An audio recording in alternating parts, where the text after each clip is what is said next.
অনেকে ডাইরেক্ট হয়ে গেছি না আমরা? ডাইরেক্ট হওয়া বুঝেন?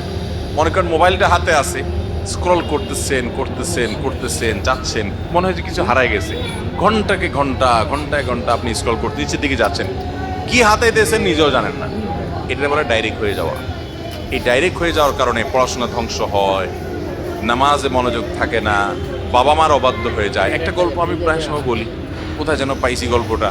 একটা যুবক সারাদিন শুধু বাসায় গেলে মোবাইল টিপে, সারাদিন মোবাইল টিপে, মায়ের দিকে বাবার দিকে একটু মহব্বতের সাথে তাকায়ও না। একবার সে বাসায় মোবাইল টিপছে টিপছে, খুব সিরিয়াস, বন্ধুদের সাথে চ্যাটিং ফ্যাটিং করতেছে। সে অনেক সামাজিক মানুষ, কারণ বন্ধু বান্ধবদের রিপ্লাই টিপ্লাই দেয়, কিন্তু মায়ের দিকে তাকানোর টাইম নেই।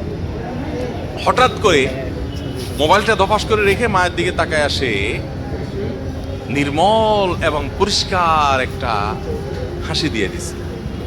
তার হাসি দেখে মা অবাক হয়ে বলছে, কি ব্যাপার বাবা, কতদিন হয়েছে তোমার এরকম একটা হাসি দেখলাম না, এত সুন্দর করে হাসি দিলা কাহিনী? বলে মা মোবাইলের চার্জ শেষ হয়ে গেছে।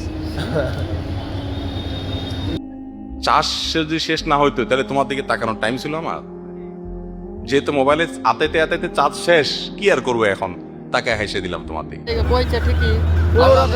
এ হলো আমাদের যুবক ভাইদের চরিত্র। ভাইরা আমার, এই মোবাইল, আমি একটা কথা বলি, এর ভার বহন করা দুনিয়াতে অনেক সহজ হলেও আখেরাতে এর দায়ভার বহন করা অনেক কঠিন হতে পারে।